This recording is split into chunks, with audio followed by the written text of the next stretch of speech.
One of the more fun parts of my work is delivering keynote speeches.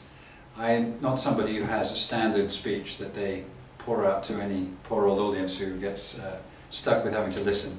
I do try to customize the speech to the needs of the audience and of the organization and of my client in order to stimulate what is going on around it. And my brief is often to liven things up a bit. I don't know if they don't think I'm serious enough or what, but to bring in some fresh air, some new thoughts from the outside, some expertise, some creativity, a bit of fun sometimes. I use music, pictures, whatever, but also to have a serious theme. Some of the examples that I've delivered in the last couple of years in the marketing area, it's how do you put the brand at the heart of the organization, so that the brand isn't just something external made up by the marketing department, but is actually delivered and integrated with every aspect of the way the firm does business and the firm connects with its customers. Another one has been actually allied to that area. I called it 2008, the connected customer meets the disconnected organization. And the fact that our customers sometimes are now more connected up, more knowledgeable about what's going on, not just out there, but in our firms sometimes, than we are. So connected customers, increasingly knowledgeable. How do we deal with that as an organization? I have another one. I spoke about paradoxes. I'm very attracted to the idea of paradoxes, that we often are in a decisional thinking mode where we see either or. It's either marketing or sales. It's either value up or it's cost down. We either have to cut the budget or we grow it. We don't seem to realize that actually you can do both.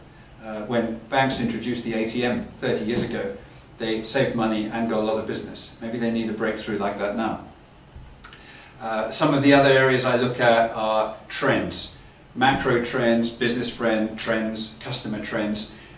Worked, for example, recently in a company that's in the yogurt business. And okay, so I wasn't talking about yogurt trends. I was talking about trends that may affect people that consume yogurt who happen to consume a lot of other food and indeed cars and banking products and go to the cinema and what have you.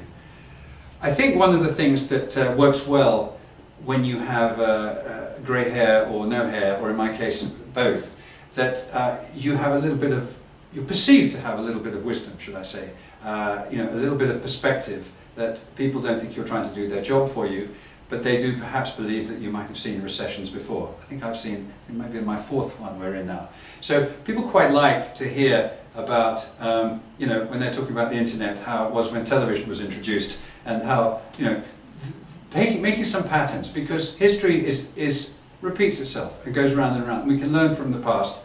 And at the same time, some people are lucky that as they get more experience, they actually get more futuristic. I'm afraid it's happened to me. I tend to live more in the future the older I get. And that is something that's quite interesting, because if you can see back, you can probably see forward too. So the outcome of a keynote speech is simply that the audience, that the participants have got some new perspectives, new information, new ideas that spurs them on, to motivates them to address their existing problems in new ways and find new solutions.